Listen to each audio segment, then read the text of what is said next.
월 현금 흐름에 집중하면서 주가가 잘 안 오르는 그런 특성이 있다는 것을 감안하시고 투자하실 때 성향에 맞지 않으면 현실성이 없게 느껴지실 거고, 성향에 맞으시면 도전할 만한데? 예상외로 2030들 반응이 좋아서. 근데 이제 2030들한테는 이런 전략보다는 이거는 사실 5060한테 더 맞을 수 있는 전략 같아요. 안녕하세요. 저는 매일경제 재테크 플랫폼 매경 엠플러스 센터에서 기자로 있는 문희로라고 합니다. 제 책에는 3가지 ETF를 섞어서 종잣돈은 1억 원, 3,300만 원씩 분산해서 매월 100만 원씩 각각 ETF에 투자해서 10년을 그렇게 하면 월 300만 원에 자산 한 13억 정도 되는 그런 시뮬레이션이 있습니다. 이거는 이제 참고하시라는 거고 이대로 하라는 뜻은 아니고요. 이런 식의 전략도 취할 수 있다는 겁니다. 저는 이제 이 책을 쓰기 전에는 여기 책에서는 배당 커버드 콜, 아까 커버드 콜 얘기했죠. 미국 배당 커버드 콜에다가 나스닥 채권 혼합, 그 다음에 KRX 금 현물 ETF 이 3가지를 해서 월 300만 원 나오는 현금으로 했는데, 이게 10년 이상의 기간으로 하면 사람들이 너무 좀 멀게 느껴질까 봐서 종잣돈 1억, 그 다음에 10년의 기간을, 그리고 매달 또 투자를 해야 되는 기준으로 했습니다. 아무래도 지금 뭔가 열심히 일을 하시는 현업이 있으신 분들에게 적합한 거고, 저처럼 이제 은퇴기간이 한 10년 이내로 남은 분들한테 좀 적합하다고 보여집니다. 지금 추세로 JP나 JPQ가 청산된다고 보기에는 어려울 것 같아요. 근데 10년 하신다, 정말 하신다면 가능하겠죠. 왜냐하면 뭐 숫자로 나오는 거니까. 이거는 월 700만 원에 중점이 되어 있는 건지 자산에는 중점이 안 되어 있습니다. 아까 말씀드린 커버드 콜은 매달 나오는 거잖아요. 원래 1세대가 이제 주가, 스파이나 우리나라 코스피 200이나 나스닥 100이나 뭐 러셀 2000 이런 지수를 추종하는 시대였다면 2단계는 이제 테마형이죠. 무슨 AI다, 뭐 K-팝. 3세대는 이제 고배당, 배당을 많이 줍니다. 4세대는 이제 매달 줍니다. 심지어 아까 3세대는 상장사들이 분기마다 배당을 주기 때문에 분기 배당주였거든요. 근데 4세대 보면 매달 줍니다. 매달 주려면 어떻게 하겠어요? 뭔가 억지로 뭔가 노력을 해야겠죠. 그래서 선물 옵션 전략이 들어가는 커버드 콜이 유행하는 거거든요. 대표적인 커버드 콜 전략인 JP와 JPQ. JP는 S&P 500 이 기초 자산이고요. JPQ는 QQQ를 추정한다고 보시면 되니까 요거를 섞는 거면 이제 월 700이 10년 후에 나온다 이런 건데, 이 장기 투자 쉽지도 않을 뿐더러 주가는 거의 오르는 걸 기대하기는 어렵습니다. 그래서 한간에는 이 구조를 쉽게 설명하느라 원금을 뺏어준다라고 하는데 그렇게 보기는 어렵고요. 왜냐하면 매달 매니저들이 이제 콜옵션 매도 전략을 펼치기 때문에 그런 거는 아닌데, 어쨌든 실수령액 700만 원이 연봉 1억 원이잖아요. 책에는 이제 연봉 1억 원에 도전하자 뭐 이렇게 월 현금 흐름에 집중하면서 주가가 잘 안 오르는 그런 특성이 있다는 것을 감안하시고 투자하실 때 성향에 맞지 않으면 현실성이 없게 느껴지실 거고, 성향에 맞으시면 도전할 만한데? 예상외로 2030들 반응이 좋아서. 근데 이제 2030들한테는 이런 전략보다는 이거는 사실 5060한테 더 맞을 수 있는 전략 같아요. 이런 과감한 ETF가 과연 계속 인기를 끌지, 아니면 향후에 더 좋은 ETF가 나와서 그쪽으로 몰려가면 이 ETF는 말라버리잖아요. 그래서 그보다는 2030 같은 경우는 어차피 투자 기간이 길잖아요. 그러면 S&P 500 마음 편하게 투자하셔도 되고, 거기다가 개별 종목 좀 섞으셔도 되겠죠. 미국은 소비 국가인데 확실히 소비 예전처럼 하진 않습니다. 좀 아끼고 절약하지만 여전히 소비라고요. 월마트의 실적 계속 올라오고 있습니다. 월마트는 최저가가 모토잖아요. 변동성이 적고요. 의외로 주가가 꾸준히 오릅니다. 이거는 무슨 자사주 소화나 배당도 포함되어 있기 때문에 투자에 더 몰리는 상황입니다. 경기 상황과 상관없이 미국은 어쨌든 소비 국가이기 때문에 그게 좋고요. 그 다음에 배당 투자자들한테도 좋습니다. 이 기업들은 낮은 이익률에도 불구하고 배당을 꾸준히 합니다. 월마트 같은 경우는 제가 책에도 소개했지만 직원 보상 제도를 주식으로 줍니다. 월마트 만약에 주가가 뭐 100만 원이다 그러면 그 한 주를 대신 받죠, 월급. 그럼 기업 입장에서는 현금도 아끼고 주식으로 주니까 주식을 발행해도 받아줄 사람이 있으니까 주가도 방어되고 아주 일석이조의 그런 매우 놀라운 전략을 펼치고 있습니다. 미국 우량주 지수죠. S&P 500은 이제 스탠다드 푸어스라는 신용평가사에서 500개 기업을 매년 선정해서 여기 지수로 지금 100년 이상 되었거든요.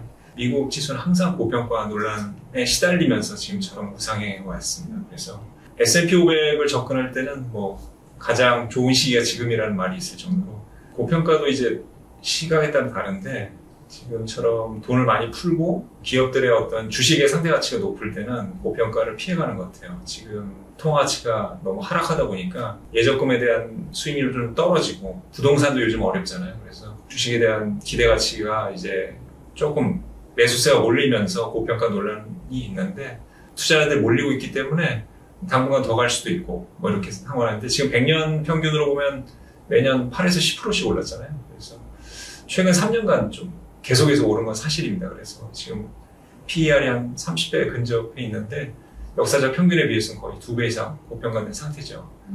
버핏 지수도 뭐 지금 미국 주식시장 비싸다고 얘기는 하고 있지만 다시 한번 말씀드리면 좋은 건 비쌉니다. 그러니까 어쩔 수 없는 것 같아요.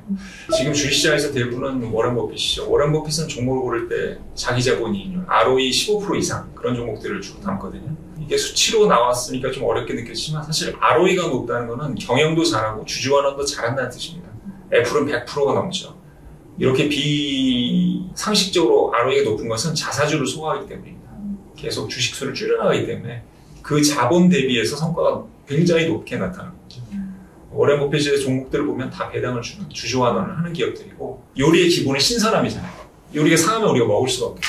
ROE는 이게 신선도를 보여주는 그 가장 대표적인 지표라고 보시면 되고요.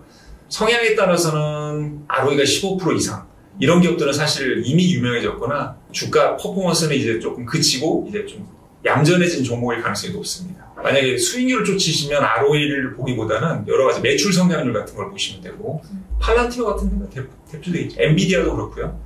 이런 종목들은 아무래도 배당을 주기보다는 계속 재투자, 연구개발이나 자기 설비에 재투자해서 계속 매출을 끌고 가야 되니까 주가를 노리시면 그런 걸 보는 게 낫고 내가 종합적으로 마음 편하게 장기 투자를 하신다 생각하시면 주가와 배당을 동시에 노린다 생각하시면 ROE를 보시면 되고요. 그래 나는 완전 배당 올인이다. 현금 흐름에 초점을 맞추겠다 그러면 일단은 배당 수익률. 배당 수익이 너무 낮으면 또 재미가 없잖아요. 그 다음에는 배당 성장률. 배당금이 뭐 5년 평균은 어느 정도 올랐는지 그러면 과연 이 기업이 일시적인 건지 아니면 정말 배당 의지가 있는 건지를 보려면 배당 성향이라는 지표가 있습니다. 배당 성향을 보시면 돼요. 배당 성향은 만약에 회사가 1,000원을 벌었는데 500원을 배당을 했어요. 그럼 배당 성향이 50%입니다.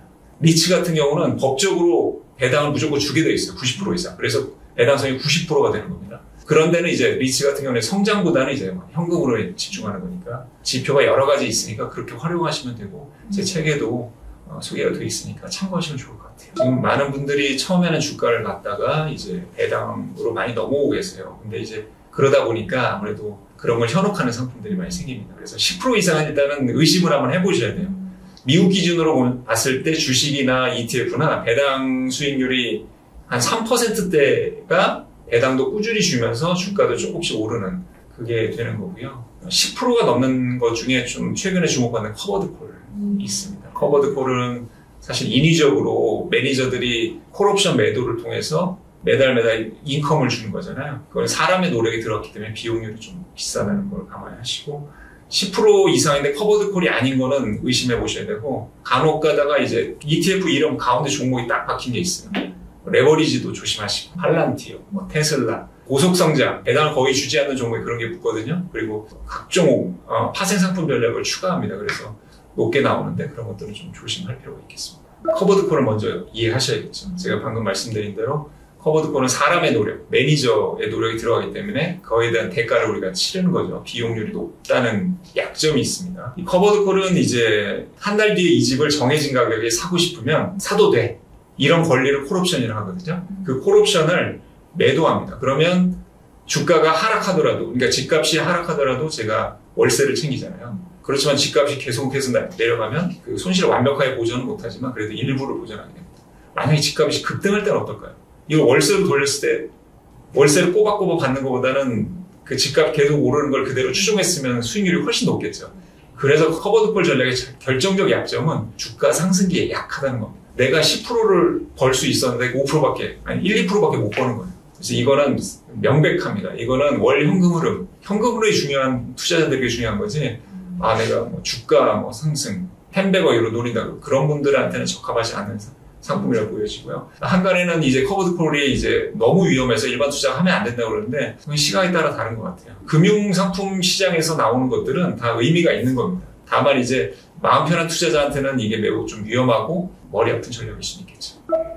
이제 시뮬레이션 안에 이제 일부 섞여 있는데 가장 중요한 건 본인의 성향이거든요. 이게 ETF가 성격이 분명합니다.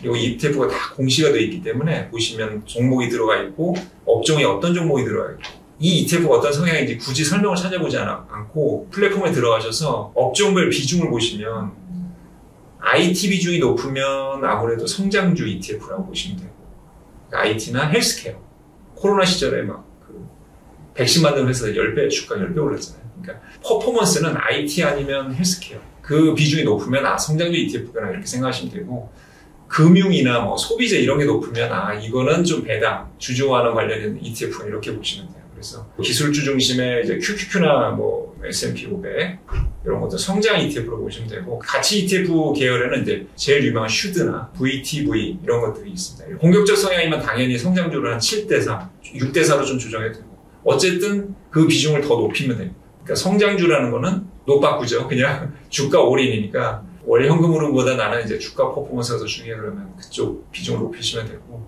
나는 좀 안정적으로 좀 받아가면서 주가 조금 덜 오를 때 나는 장기 투자해서 쭉 가고 싶어. 이런 경우에는 지금 가치주 비중을 높여서 한 6대4 정도 높여야 되겠죠. 근데 이게 가치주 비중이 또 너무 높으면 자산이 별로 안 쌓이기 때문에 그게 또 실망스러운 분도 있을 거예요. 그래서 본인의 어떤 성향대로 하시면 좋을 것 같습니다.